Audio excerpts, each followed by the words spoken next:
No, I think I'm on. Okay, the issue of causality, which that firms that do good have the wherewithal to, I mean, do they perform better because they do good, or do they do good because they have the wherewithal from performing better? And so the meta-analysis that shows that there's more positive from these firms, I think we have to think about publication bias, because you can't publish if you don't have results. And people who go into researching in this area tend to have a belief that doing good should result in doing well. And so I think we don't have the bottom line on this. So we need more research, I would argue, in this area. There also is some research on ESG momentum. MSCI has some research that firms who have improved ESG scores tend to have improved firm value. And I hate to sound like a skeptic. I mean, this seems like, okay, we have some causality here. The problem is that, as Roger Ibbotson pointed out to me, he's developed this theory called popularity, which he thinks explains a lot of anomalies in finance, and that if ESG firms are becoming more popular, people are driving up their value. And so it may be just because of demand rather than because of changing in the ESG performance. So we just need to understand better whether improving ESG results in higher firm value. Also, there's more pressure, as Philip mentioned, on larger firms than there are on smaller firms and firms in emerging markets. So it's important for us to understand better how ESG affects other kinds of firms than the ones that are always in the public eye. And as I mentioned earlier, we have this difficulty in pricing because if this is a long-term process where having higher ESG is going to improve the firm's performance, which is actually what I believe, it's going to take a while for us to understand how this works and for it to actually show up.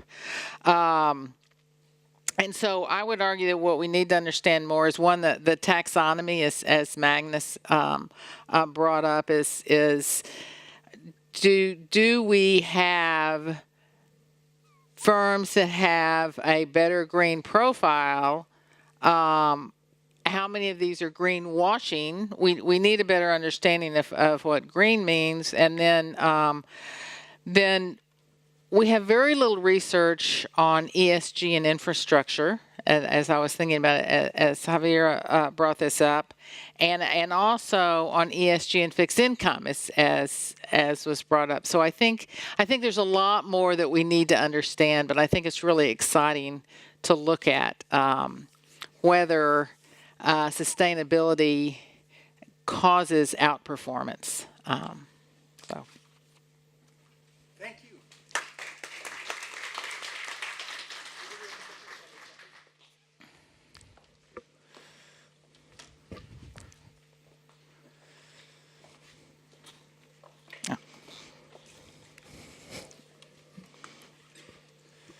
Now, the word is free. Questions, comments, whatever. We have slightly less time than I thought we would. But please, yes. Fredrik Norström from Swedish Investment Fund Association. I think I have a question regarding the fiduciary duty, and I think it's interesting to hear that both of you have a focus on return performance. How do you, and both representing big default options in occupational pension market, how does that affect your fiduciary duty? Are there things that you can do or cannot do just because you're default options? And how do you see that in comparison with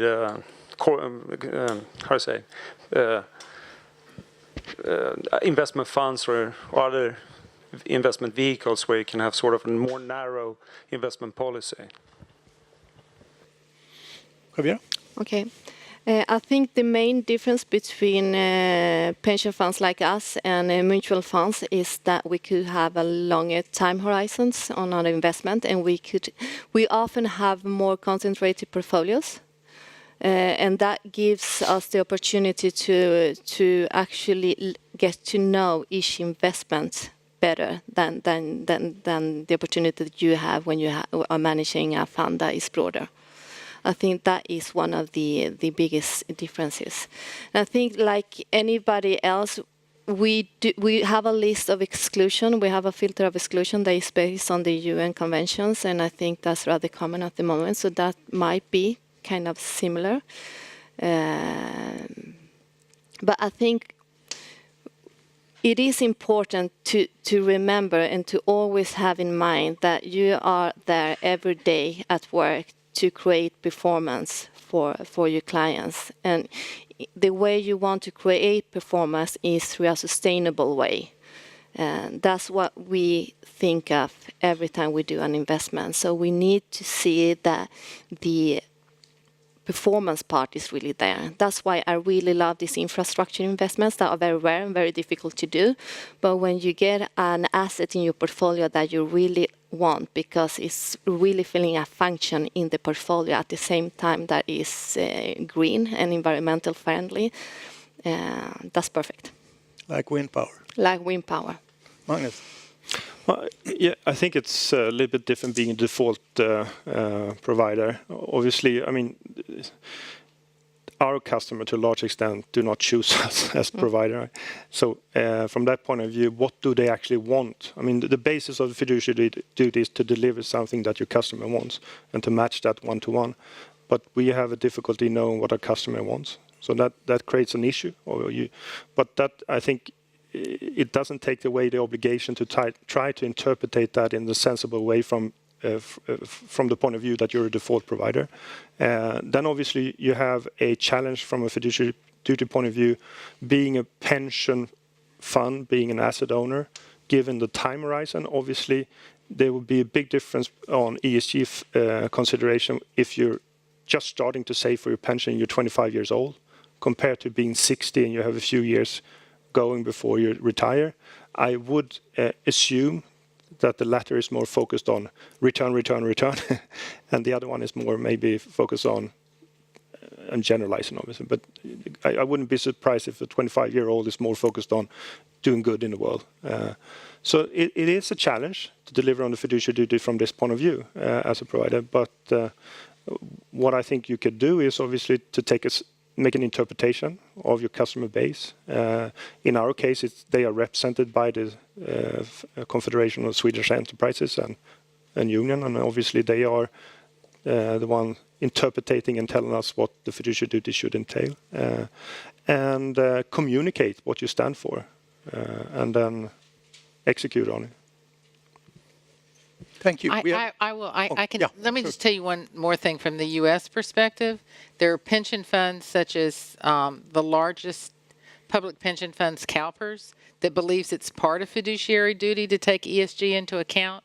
And then there are other pension funds, other public pension funds that feel very strongly that it is not part of their fiduciary to do so. So there's a real mix. Please. Yes, Eva Alfredsson, Growth Analysis again. I have a question concerning the time factor. Our perception is that more recent studies to a larger extent come to the conclusion that ESG factors are important for performance, financial performance. But I'm not sure. So my core question is, has ESG non-financial factors, and especially the E factor, has it always been important if we go back in time but we just didn't look at it, or is it something which has increased in importance and is becoming more important in the future? Researchers like to use the historic data, but investors, they kind of tend to look at the trends ahead. That's what we've been told. Who wants to? I believe that it has become more important. I think, I mean, going back 10, 15 years, this was clearly a cost issue, just focusing on ESG factors. Then something came on sort of more compliance neutral. And today, if we talk to our companies that we invest into, it's a way to generate value, to enhance cash flow, to have a business model that is entailing ESG. And I think that is a big shift in the market. So you have that happening. And that is one of the drivers that we want to integrate it, because it's a way for us to ensure that we understand the business model that we invest into. Secondly, you have the customer demand, which I think has shifted. I mean, at least these polls that we make shows clearly that the customer base wants us to consider ESG factors into our operations. You see that in Europe as well. I think the private customers, 66% of them want the ESG factors to be part of the investment portfolio. So that's a clear signal. Thirdly, you have regulation. I mean, we know that our supervisors will demand that we stress test our portfolio with ESG or E scenarios. Right? So if we want to have the license to operate, we better start performing there. And then we need to work with issues like proper data, proper analysis, and so forth. So it's a big shift. It's a big shift. Laura, is there more regulatory pressure in Europe than in the US? Could that sort of explain the difference in interest from investors in Europe vis-a-vis? You still want an answer to that question? I was fascinated by it. I guess I think there's more awareness in Europe, and also potentially more regulatory issues. I would also say that it used to be called corporate social responsibility, and I think it was much more social with some environmental, and I think environmental has just become all over the world. With so much more awareness on climate change, environmental, what companies are doing in the environment has become more important. I think that's why we're seeing more now than we were in the past. No, I agree as well. I think it's become a much more integrated ESG analysis. And I was thinking about what the result that Philip showed this morning, that bad sustainability effects are actually punished by the stock market, but we cannot really see the opposite. And I think that's kind of natural, because what has happened during the last year is that media is reporting a lot around ESG factors. So when something bad happens and you own that company, it's much easier for the investor to sell the company because of the negative media exposure that you will get otherwise. But you don't see the opposite, and that's because ESG analysis is not completely integrated. So the asset manager don't really see the positive ESG aspects instantaneously. It will take a while. So that's why that's why I mean with the integration of the ESG analysis completely in the investment process. It's not really there throughout the market. Okay, I think I want the last question. We have 5 more minutes. You showed that. Okay, 2 more questions then. Yeah, please. Hi, Dennis Fritz from Responsible Investor in London. I have a maybe a bit more philosophical question. For ESG integration into the investment process to become a mainstream offering in the financial markets, do you think sustainability or ESG has to generate outperformance, or is it enough to perform on par with existing investments or existing strategies, but have the added impact factor beneficial to the environment or socially for it? On par is good enough, absolutely. I mean, if you have 2 options, they're generating the same return, same risk profile, if you can find that, and you can classify the other one as green or ESG compliance, that would be good enough for us to invest in that. That would be preferred, obviously. Given the fact that I talked about customer, the way we interpret our customer, you have the regulation and you have we have a strong belief that over time will be outperforming. Okay, one last question then. If sort of 5 years from now or 10 years from now, where do you think this area will be, sort of ESG, and what kind of developments would you like to see over the next, say, 10-year period? We saw the growth in your diagrams. There has been a lot of growth the last couple of years. Will it continue? Will it stop? What will change? Very open question, I realize. Well, I deal a lot with young people in my classes, and based on their attitudes towards ESG, I think it's going to become more important.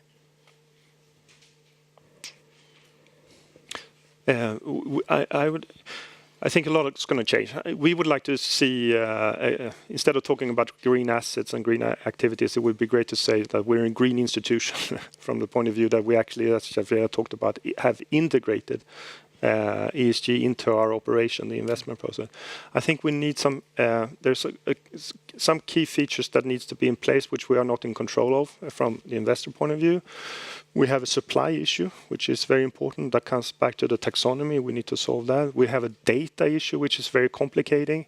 We need to move forward from historical data towards more forward-looking data, and it's extremely complex to make that move, but we will need that in order to be able to integrate this completely. But if we're able to do that, I think then we will see a number of green institutions rather than green assets and green activities. Javiera?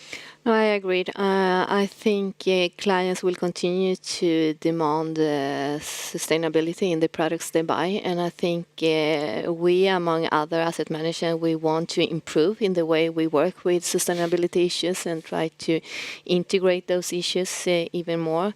But I agree with Magnus that we have some challenges, and one of them is data, standardized data, because we are asset managers, we like numbers, and we like to compare numbers, and we cannot do that. That gets very confusing. So it would be good for standardized data in line with financial reporting, for instance.